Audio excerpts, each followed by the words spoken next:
Hello and welcome here, everyone, to round 3 of this bi-weekly clash here with Riftlab. I'm very excited to be here for rounds 3 and 4. Third one on the docket, but more to come. As you heard earlier, my name is Orbital. With me is the ever so lovely Silent Knight. Welcome here. Are you excited? I am excited. We have seen some very thrilling rounds so far. We have seen Darius versus Darius, and right now we are going into the next one, which is going to be Annie versus Kaisa. Oh boy, this one is such a treat. I know a lot of people have been wanting to see even more decks as we go along, and now getting a chance to look at yet another kind of hit and run style, the chaotic nature of pulling targets and units in and out of the battlefield. And this is also Prismatism, who we've seen throughout some of these clashes before. Yeah, exactly. And the Annie deck is going to be having a really great legend ability of being able to ready 2 runes at the end of every turn, which means the spells in hand can be very handy on trying to get some removal and keeping some options when your opponent might be trying to take the battlefield. And likewise, on the other side, Kaisa, she has already made some pretty big statements so far. So it's going to be really interesting to see what this is able to do against Annie. Yeah, and it's a treat and a half. I mean, when you talk about why Kaisa is being selected here, I mean, CoreyMilhouse is going to be having some fun with it. Both these players are 2-0 here on the day, and keep in mind, it's 4 rounds total, so already stepping into the upper echelons of how many points you can earn. Specifically, though, the sideboard for CoreyMilhouse looks to be sitting on some pretty nice powerhouses if they so wish. The unchecked power is also, to me, always a fun one to kind of look at and be like, hey, listen, if we get really desperate and we swap it out, hey, you can clear board if you wish. Yeah, and that's going to be probably the biggest thing that Annie is going to have to worry about here is what is Kaisa going to be able to sling at me, and do I have enough cards in my arsenal to be able to recover after all the devastation is said and done here. So I'm really excited to see what is going to be happening, especially as both players go into their mulligans.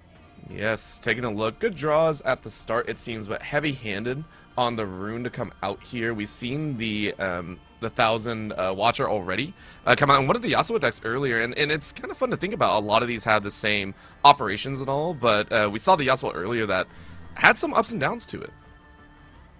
Yeah, and that's going to be the big thing is sometimes, yeah, you might not be able to get that higher, you don't want to necessarily have the higher draw in the early hand as much as you would want to see. 1,000 Tail Watcher can be that big finishing move that you might be able to utilize. So to have that in your opening hand, might be slowing you down a little bit. And with that being said, we see the 2 battlefields out here as well are going to be Dreaming Tree and Void Gate. Now, first and foremost, Dreaming Tree does the first time you choose a friendly unit with a spell here, each turn, draw 1. So, I mean, getting that card draw can be very powerful here. But already you can see Corey aiming on the other side. As you were mentioning, this Void Gate is one that we saw earlier as well, just being utilized very heavily, especially with these spells and abilities that can be pushed out. And already we see the Kaisa drop right on in. This is a standard, I feel, for a lot of Kaisa decks. Get it moving as quickly as possible, get them on the board, and let's start the steamroll. Yeah, and that's going to be something you might have to be a little bit worried about. Of course, we were able to see each competitor's deck lists, but they didn't necessarily, you don't know if Annie is possibly, running a Falling Star, for example. So having Kaisa come in early, even being not accelerated in this case to try to get some stuff moving with that, you're having a little bit of a risk, but when that's really the only thing you can help to build up your field with, it's a risk that you have to take. And watching this pace out a little bit slower than some of our earlier competitors, really taking their time and trying to understand. We got the Legion Rearguard already set to go over there for Prismatism, who Prismatism is, a staple in playing a little bit unorthodox every single time. I believe you were mentioning it's really kind of cool. Prismatism has been playing, I believe, a different deck almost every single clash, is really trying to get the best feel for what they want with the Kaisa on the board as well. This one's Survivor, though, a little bit of a different tweak. Yeah, well, and you're exactly right about that. Prismatism, ran Darius one week, the following, then he ran Teemo, and then even after that, now he's running Annie. So, but he's also, the cool part here is he's making statements with each and every deck that he decides to pilot. He's 2-0 in this tournament. He was able to do 3-1 in the last one, if I remember correctly, and even in the Clash, he was able to really make it into the top and show what he's able to do. And right here, when the Kaisa's trying to go ahead and take the battlefield, we have a Void Seeker coming in, dealing 4 to a unit at a battlefield. and also being able to replace itself with a draw 1. And you were talking about this before while we were in the green room, talking about how quick an Annie deck needs to start hitting, especially considering the speed at which a Kaisa can do the exact same. And it's, can you hit, can you get this moving as quickly as possible, and then cover your own butt as you go along, right? It's this game of who catches who by the tail, and make sure you don't let your own tail get caught. Moving over to Prismatism's turn, though. Battlefield, the base is a little bit weak, but you go ahead, lay down a couple spells, stack deck to go ahead and push and get a little bit more in your own pocket.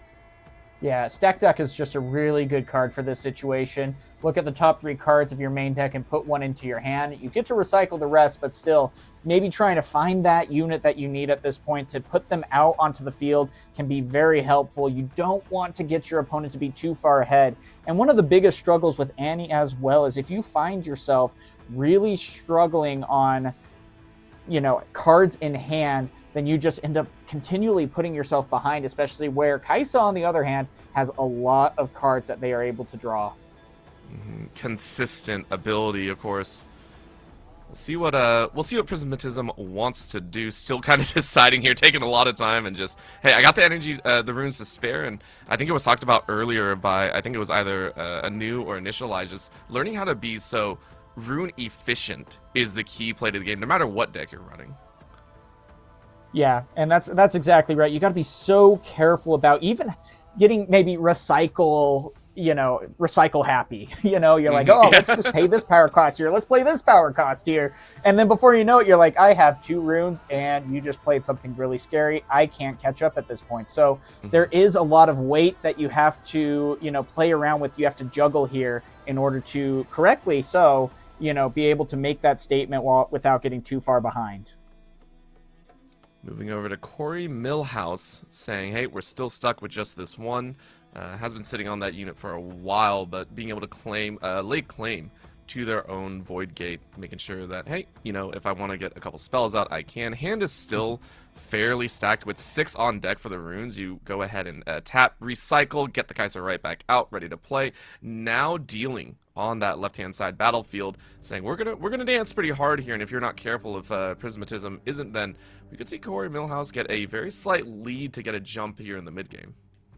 Yeah, and I really think right here that Prismaticism is looking specifically for maybe a Hextech Ray to potentially go ahead and deal 3 damage to Kaisa at this point, and see if they can potentially trade with the Kaisa and stop them from taking this battlefield. But we'll see what specifically is going to be happening. But I mean, right now, Kaisa has a lot of scary cards in hand. You can go ahead and even play out the Darius, then even play the Hextech Ray on the following turn, and Darius can also be readied to swing in with 7 Might on the following turn as well. So this is a scary board state for Annie right now. Yeah, and even a treat on the back end, the smoke screen, if you got to get silly in that regard as well. I mean, we've seen the smoke screen be one of the most heavily utilized in terms of the reaction fest being, a good safeguard if things go awry. Now, granted, you do have to have the runes for it, but it's only 2. It's not bad. You go ahead and tap and be good on it. Looks like Prismatism is still kind of deciding exactly, not sure what they want to do, and it's a tough call right now. Yeah, it is, but it looks like, especially with this exchange going on, I mean, you did have a lot of, hey, I had to use my spell as Annie to go ahead and do the incinerate, sorry, and then on top of that was then met with the Hextech Ray to take out the unit. So Kaisa was able to go ahead and take the battlefield with these, draw a card off of that, and met again with another Void Seeker again. And so right now, you're seeing how close this game is. Even though Kaisa's had a lot of really good momentum, has a lot of scary cards in hand, we are still at 3-3. Just keeping it close, but of course, Corey making sure that the hand is full. As you mentioned before, though, this hand is so strong, and you can already see Prismatism clearing through 10 already. Only 2 in hand, so you still have a lot more cards to go, but the option, the branches that are available for CoreyMilhouse feel so much better, and I'm still watching to see you go ahead and tap out most of those runes. Stay very, very happy. Power up on the land and set yourself up for an advantage. There it is yet again. Corey taking a step forward, 3 away.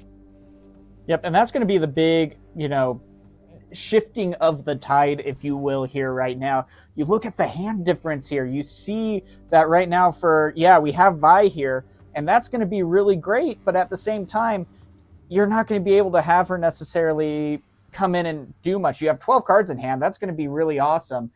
But, without being able to get her to come in readied, you're going to be giving your opponent another point. And especially once they go ahead and get to that 6, if they're able to then go ahead and get things moving, this can be devastating fast.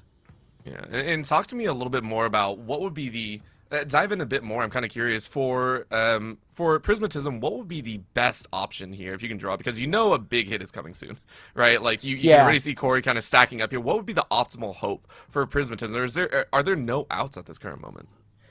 There's not necessarily a whole ton of outs, unfortunately. The biggest thing with Annie is that you want to hit the ground running almost as fast as possible and then try to get a lot of your movement cards to really manipulate the battlefield to your advantage. That's the difficult part. If you don't necessarily have the movement needed, Annie can really start to fall short. And right now you see that Annie's had a great job of being able to get the spell removal, and even Annie, as her champion ability, being able to even get a spell back into hand.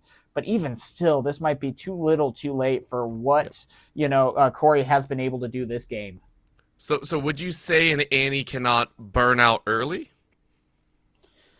Annie can, yeah. That's going to be the hardest part, and that's what makes going against Kaisa so hard in that case. And yeah, little burn, incinerated herself a little bit with that, but we'll see if she'll be able to bounce back here in game 2, because right now there's a lot of battlefield that needs to be exchanged here.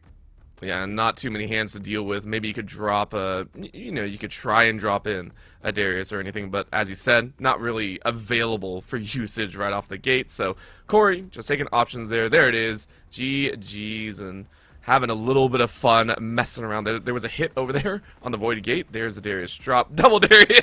I like that. Let's go ahead and see what can be done, though. Maybe you can dig yourself out of this hole. But I think Prismatism is seeing how far you can push this deck. Good clear at the end, though. Very, very nice with Double Darius now covering both battlefields, so here might be the jump back. Yep, and you're right. But again, having to deal with the Thousand Tail Watcher is going to be minusing 3 might from each of your opponents in the battlefield. So this is going to be just a very crucial card on getting back into this game. And then on top of that, if you can go ahead and even add a little bit more might to Darius as well before he moves in, this could really very well be a GG as well. Now, of course, Fight or Flight being in hand, though, is going to be something that we don't want to bat an eye at here, because it can still try to do a lot here on getting things moving as it sends the opponent's card back to the base, in this case, potentially. And there's a swap out. You go ahead and move Darius on in.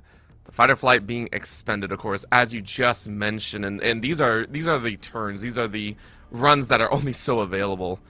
And it's now down to Prismatism. Was able to hold on. We're looking at a 6-7, so making it a little bit closer. But Corey just looking to try and layer in as much as you can. You got the Kaisa in hand if you wish to go ahead and play. Yes, you do. At the ready as well. Anticipated for the battle. Matching on that side. And the Dreamy Tree will be challenged. Kind of curious how you're going to amp up. Cleave is available. There you go. Block it out and still covering 2. Prismatism might have dug themselves out. Yeah, I mean, you're exactly right about that. I'm shocked by this, but I mean, great job at being able to do so. Drawing the right cards at the right time, finding the Kaisa was just absolutely huge, especially activating the Cleave with Dreaming Tree to then on top of that draw more cards to be able to use. And then, I mean, you have a lot to be able to utilize here, but it's 7-7. And depending on what is drawn in hand, I mean, both battlefields need to be taken here in this case for Corey to be able to, stay here. Falling Star might be a good option to clear out some really big threats. And it looks like, we will be getting both 1 hit each on the Kaisa and the other battlefield as well. So Kaisa is going to have 3 damage on her at this point. And then when the Thousand Tail moves in, it'll deal 7 on top of that as well.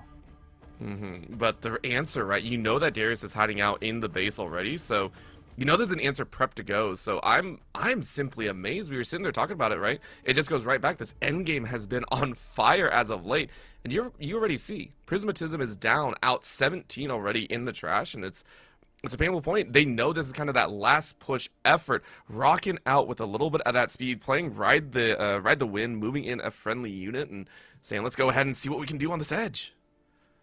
Yep, and so that's going to be the big thing, and that will go over to the other battlefield protecting it, and then that will mean that if there is no removal, that when the round or when the move is passed, that will score Annie's 8th point. Oh, wow.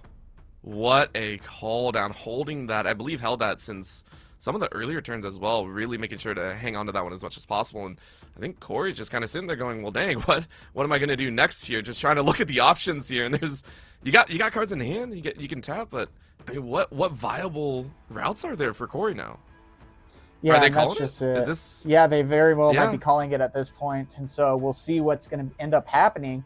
But let's see, tapping 3, maybe playing a Yordle, trying to find that last piece of removal. Kaisa still has 3 damage on it. Any spell that is found at this point could be the answer to get the Kaisa off and stop the game. And then Darius is going to then have to deal with the Thousand Tail Watcher, though he does have the answers to be able to do so. There's a lot of deliberation going on right now. You can see just a cycle through.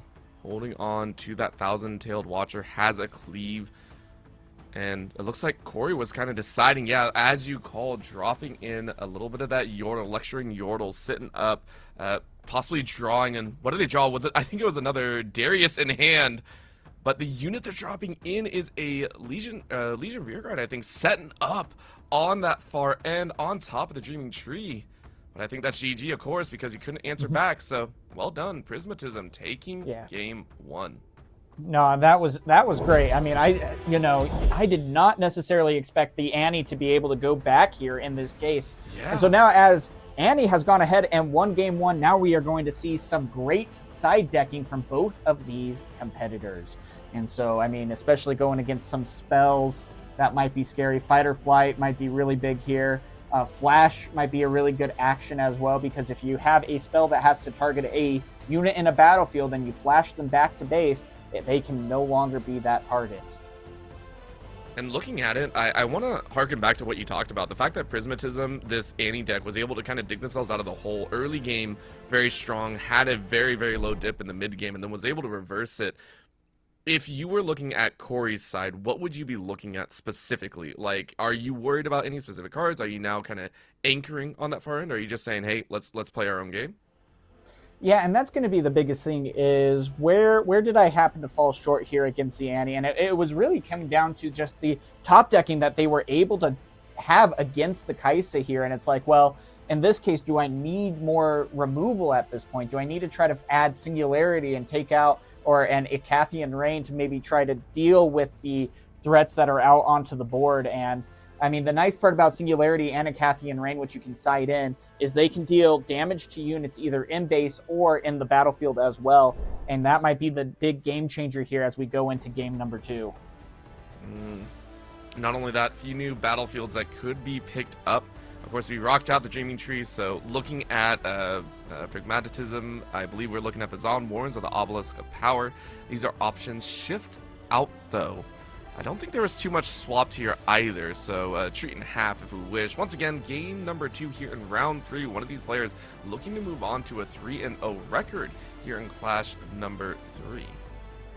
Yeah, and this is going to be something that is really interesting to consider as well, because as we've seen, especially going with like the China regionals, we've talked about this a little bit earlier in the stream as well. There is a lot to still be seen with this meta. You're seeing over there that there is a lot of Kaisa, there is a lot of Master Yi, Victor even, for example.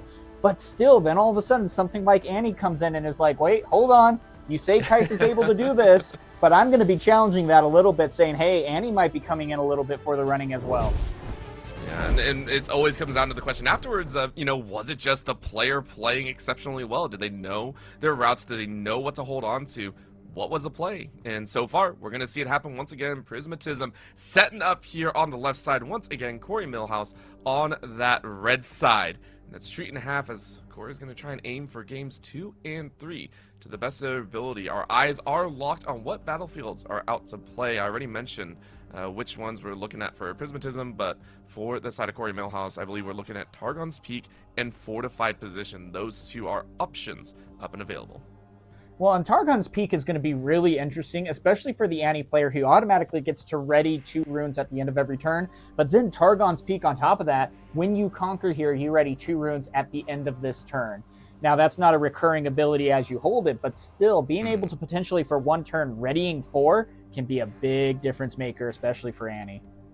And that's such a treat as well. I believe both players are also kind of figuring out exactly what's going to go down here, and I love that. There we go. Now we're all prepped. I believe the decks are situated, and everyone's fairly happy. I mean, if it's Targons, we're going to be watching, I think, Prismatism not have that dip issue and just be like, Lego, let's send and see how many we can send out as one. What do we have? We got Zaan's Warrens and then Fortified Positions. So, literally, Targon's Peak was like, nah, I heard you guys talking. We're not running that. Dang, got my hopes up for nothing. Well, but Zaan's Warren is going to be a really great card as well, because when you conquer here, you discard 1, then draw 1, which can help you get the answers that you might need for each deck respectively as well. And then being on the other side with that, having Fortified Position, that's going to be scary, because when you defend here, choose a unit and it gains Shield 2, aka adding 2 might when defending during combat. So we'll go ahead and see who exactly decides to drop on first. Mulligan round, I believe, recycled 2 on either end. And I think for Prismatism, we're looking at that Darius hold, of course, the Hextech Ray like you were mentioning before. And there is going to be a swap out. We were talking about that sideboard shuffle. And that Acathian Rain is one that I was looking at. It's a very nice tag for some of those lower might units. You got to clear out. You're going to hang on to that as a reserve, although it's a fairly costly reserve, if you will. Yeah, no, exactly right. But it's like, is that going to be worth it in that case? And it very well could pay off. But that's, you know, again, the risk and reward of the mulligan, for example, as well. You are not able to shuffle your deck after you do your mulligans. And so it's going to be interesting to see how this goes. And Kai'Sa coming out again, and no spells to go ahead and remove it again. Yeah, this is that moment of treats now. On the flip, we're looking at Prismatism setting up 5 in hand, ready to go if necessary. Got the Flash, got the Darius, got the Vi in hand as well. So, may want to start stacking, but opting and deciding which battlefield, if you're looking down the line, which one are you kind of hoping for? Because I believe, you know, it might not be the optimal Targons, but if you want to get in early on the Fortified Position, just maybe look to build up and then maybe target. Yeah, that I think that might be a really good option to hold. Yeah, well, especially with dealing with a Kai'Sa, for example. If Kai'Sa's going to be attacking in, it's like, well, you know, if I go ahead and put it in the Warrens, well, Kai'Sa very well could just go ahead and attack him with her Kai'Sa, or with Corey's Kai'Sa in this case, and not necessarily have to use a spell. Yep. But when you go ahead and move to the Fortified Position, that's now becoming a trade instead. And so you're almost forcing your opponent to potentially have to use a spell on top of that. It's one of those positions of, you know, take the safer route. You know there's plenty of game, and at this point, Prismatism, yes, it's an early game deck for Annie, and you want to burn quickly, but you can also fortify, and if the position is allowed, go right ahead, take the Fortified Position. Ha. But of course, there is that piece of the puzzle, bringing a little bit of that star power. Aurelion Sol sending his regards, and the battlefield is now taken. CoreyMilhouse now moving into optimal position, looking to fortify up. Yeah, Falling Star is just going to be such a game changer with that as well, being able to go ahead and deal 3 damage to 2 different units, but then just like that, the respective response with that as well, with Incinerate and then Hextech Ray to deal 5 damage back to the Kai'Sa. And hey, how's it going? I'm back again. Kai'Sa's on the board. Yeah, and it hurts, actually. So this was a great draw, by the way. I was taking a look at this, and, you know, going back to how many spells can you sling with Annie, the fact that you had Darius and 2 Vise means you can stack out units, but the spell slinging was almost negative right there. This time you go ahead and stack your own hand, grab up a couple of those Void Seekers, so at least you got 1 to play. But in comparison to CoreyMilhouse, I don't think Corey knows it, or might have an inkling, right? Currently, Corey has a much better output for keeping the lines, keeping the units of Prismatism at bay, if you wish. Yeah, and that's going to be the big thing too. I mean, you see the Acathian Ray in hand as well. So as you're playing the Vi can be a really great unit to be able to try to get over that dangerous battlefield, and then all of a sudden you see that removal again, dealing 4 damage to the Kai'Sa to get it removed with Void Seeker. But again, going back to my point with the Vi, is that you can go ahead and recycle your cards to add +1 might, so you can get over a lot of the might that might be at the other battlefield. The difficult part is that you cannot activate said card on your opponent's turn, so it's only on your own turn. And so once you are able to take the battlefield, you might not be able to hold it for long. Well, for right now, Prismatism is like, yo, I got an open battlefield. What's going to happen? Well, you know there's a couple spells on the other side, but, you know, see what you can get out of it. You're currently up 1-0. This is, I would actually say, one of the more destructive opening starts that we've seen. Normally at this point, we're looking at maybe like a 2-1 or a 3-1, or even tied up at maybe a 1-1, 2-2. The fact that we're sitting at 1-0 after multiple turns is quite surprising, I think, but not uncommon for such heavy spell slinging. Yeah, and you're exactly right about that. The spell slinging has been real here, and even if the Vi goes ahead and tries to move, it's like, well, okay, what does Kai'Sa have in her deck? You know, oh, well, she's been running a couple of the Void Seekers. She's been running, you know, she can't play Falling Star on my turn, luckily. She could play a couple Hex Tech Rays, maybe a Smoke Screen, who knows, but I need to figure out, if I choose to take this battlefield, do I recycle the cards, or do I save it for my other Vi in hand the next turn?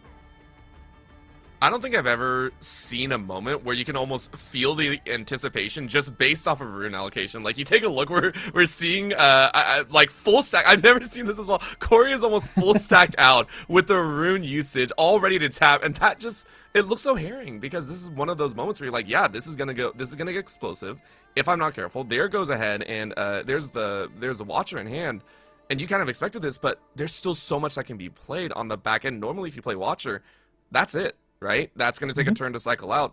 There's more in bank right now for Corey, and Prismatism has to be fully aware of that.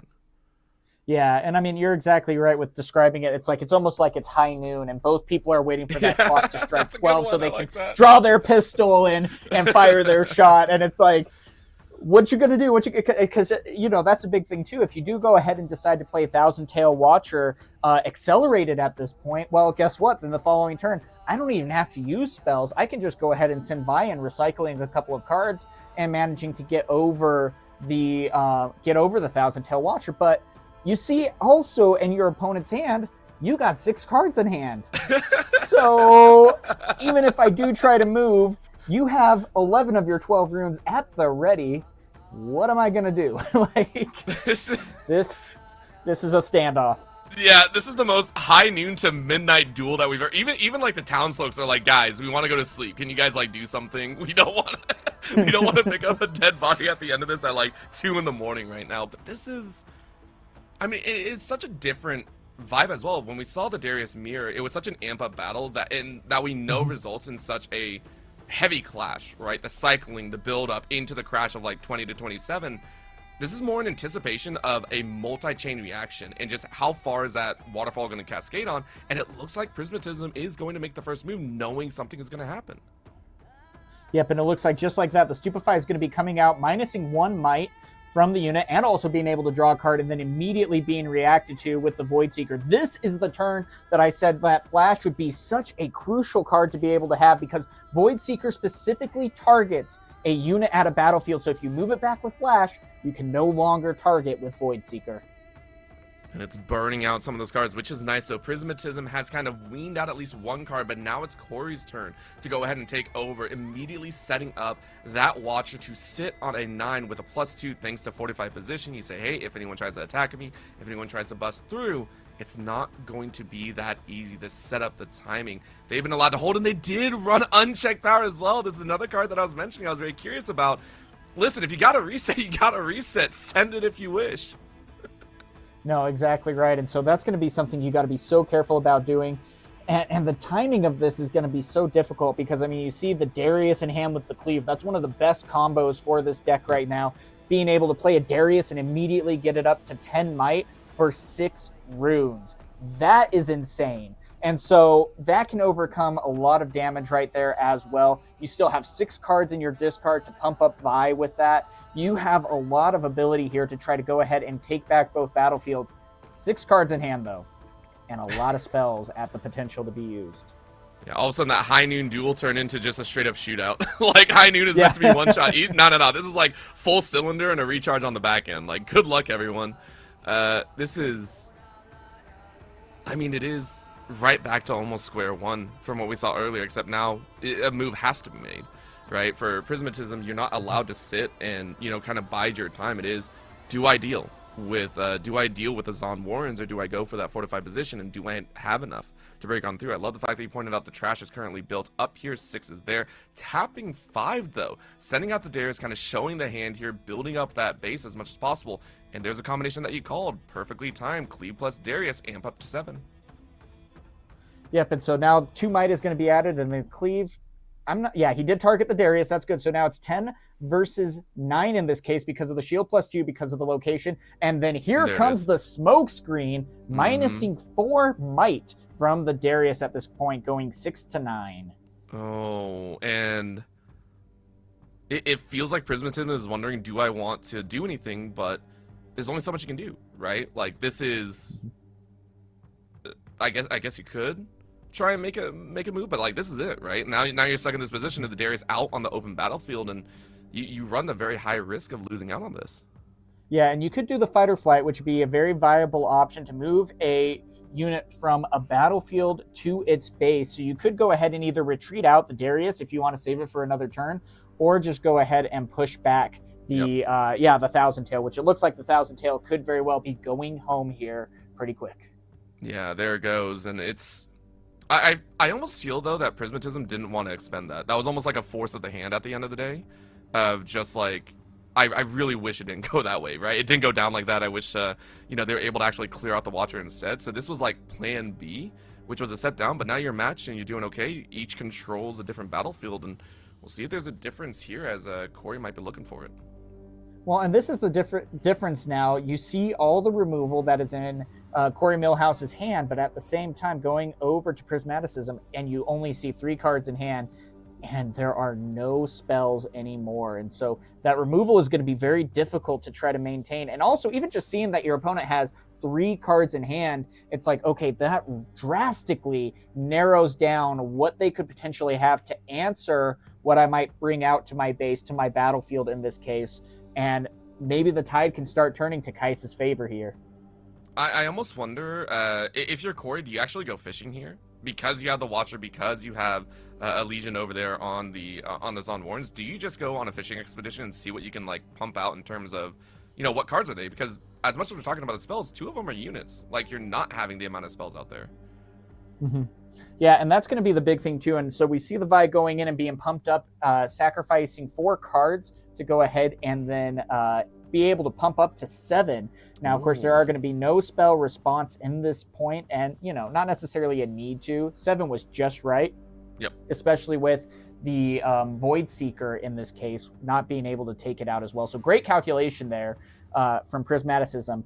But here's the biggest thing, and the thing that I am eyeing is the Icathian Rain, or even the Singularity as well. Could both be. There's the Singularity to be able to clear both. And now only 3 cards in hand for Annie. Yeah, it's not even fishing. It's straight up harpooning. You go out there, make sure you get the fish that you want there. Very, very easy to pick up. Corey's not worried. And it's on Prismatism to now set up once again. As we talked about, you have the Vi, you have the Darius, you do have the Kai'Sa as well if you wish to play. But you're hampered, right? You only got 1 spell in hand. You're going to go ahead and hang on to Zon's Warrens, but there it is, right? This is the response that we were talking about. Remember that backlog of runes that has been sitting in CoreyMilhouse's hand for a really freaking long time. It's all being used. Yep. Well, and here's the thing, too. Now Darius can come in and go to 7 now because of the second card. And this was maybe, he's choosing to go ahead and get into the battlefield, discard a card, draw a card, which is going to be very helpful as well.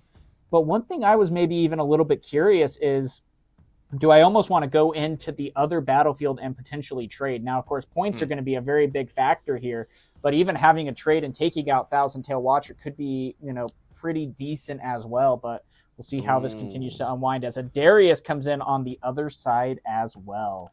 Yeah, Trifarian, very, very happy about that one when you play your second card. As we mentioned before, we saw it earlier, and there's that push out, and Corey will hang on, and it goes right back. This is also now the simplified version of what we talked about earlier. Look at the cards in hand. Prismatism doesn't really have much to even draw unless you top deck something, which is a stack deck. All right, go ahead, roll again, see what you get. Hopefully, Prismatism can pull something good here.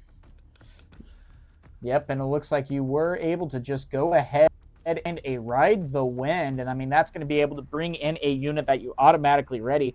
So you could go ahead and play it like a Vi out, for example, pump it up with a lot of discard here, and then immediately move it in with Ride the Wind. We'll see if they can hang on with that one. Very, very nice draw. CoreyMilhouse recognizes that, okay, things are pushing. We went from slow pace 1-0 spell slinging to now amped up 3 away for Corey. Prismatism last time was down, I believe, 3, and said, hey, I'm going to run it up. It was a 7-8 scoreline at the very end, so neither being unused to the current presentation of this mid-game, looking towards that late game. Yeah, and so this is going to be a very difficult part. You're now getting into this mid to late game, and it's right now 4-5 with, Kai'Sa being a little bit ahead here. And so it's like you got to really start trying to make these impacts, because now every point starts to matter, because just like that, if one or the other gets the correct cards in hand, it can be over in an instant. And we saw that in game 1, and it very well could be what exactly happens in game 2, especially with Kai'Sa now starting to build some great momentum. I mean, I would personally say I think the momentum's already there. Prismatism already walked through, I think, most of the stacked deck or the stacked hand situation, so you don't really get any rerolls behind it. I think I saw a few go through. Now, granted, as you said, recycling back in, you get a cycle of sorts, but I think that's an understanding. So, we'll see what happens here. Eyes out. There's the amp up that we're looking for. Massive push by the Vi. What are you going to decide to clear out? Ride the Wind on in. Aimed at that Darius to chunk. And yeah, bye-bye Darius. Yep. Now here's the big thing though with Ride the Wind. Move a friendly unit and ready it. Kai'Sa Vi has ganking. Okay. So the big thing is that now that Vi is in the battlefield and ready, you can send it over to the other battlefield now and clear your opponent's battlefield. And not only that, get 2 points with that as well. It looks like we are. Go ahead and maybe have a little bit of fun with that one there. It is been a little time. That Watcher has had a very, very long lifespan. We want to point that out. That Watcher has been here since what? I want to say 5 minutes ago. It's been the staple of why Corey has been able to maintain. Now here's the rebuttal. A little bit of an answer is possible. But is it going to be enough? And do you wish to actually expend? The answer is no. 14 currently in the trash. And, maybe having a little bit of fun there. Prismatism has stayed alive. It is now pushed to 6. And so here's going to be the big thing. Hoping that you go ahead and don't have a lot of things that are going to be accelerated on the Kai'Sa side. It's 6-5. And if Kai'Sa goes up to 7 at this point, this can be very scary. And right now, Annie has 0 cards in hand. Yep. That is scary. It was a last hurrah type beat right there, and poor Prismatism.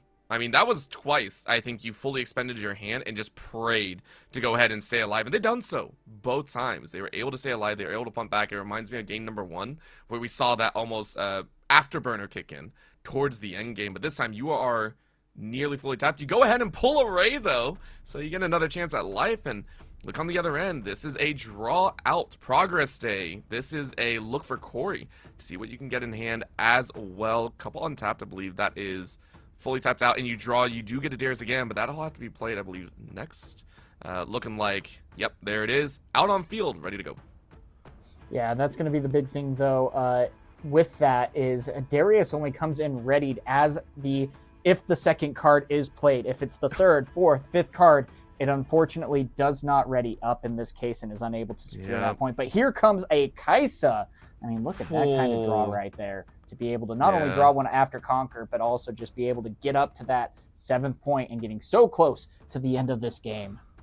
I can't believe it. Like, we were looking at Prismatism, just like that. Still again looking behind, and that's going to be gold for the end of the day. Prismatism once again feels like they stole the game away from CoreyMilhouse. I feel bad. Well, and that's the thing. You're exactly right about that. You saw that he was like, almost going back to your fishing analogy, he was throwing out the cast and then reeling it in, and he's like, I think I got this. I think I got this victory. And then, nope, sorry, here we go. Whoop, game's over. Good, thanks for playing. Great play from Annie. And I mean, you get to see how strong this deck can be, and not necessarily underestimated by any means whatsoever. It does take a lot to try to pilot this deck correctly, but you can see how quick that momentum can shift.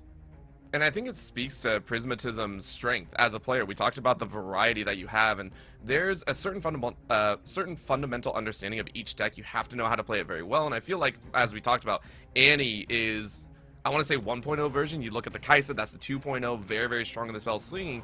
To overcome that factor, and to overcome that with the Annie deck, I think speaks volumes to how much more we're going to see at Prismatism, who is now racking up the points here in the Clash, getting ready for that October period. Yep, and with that being said, too, though, the thing to keep in mind with, Corey as well is he might not have been testing a lot even against Annie. This could be one of the first times he's even going against it. This is a brand new game after all. And so going against these legends might be a little bit of a disadvantage if you're preparing to go maybe for a Kai'Sa mirror match, a Master Yi kind of thing. And so this is a very fun game to explore, especially as we are at the very beginning. I love every single moment of it, and the night is, of course, coming to a close, but we have one more match ahead of us. It is going to be round number 4 to see who will go ahead and take the top spots with a 4-0 record. We have so many players to take a look at. Maybe we get a look at a couple other fun decks, but at the current moment, we'll go to a break. When we come back, round 4 of Clash 3.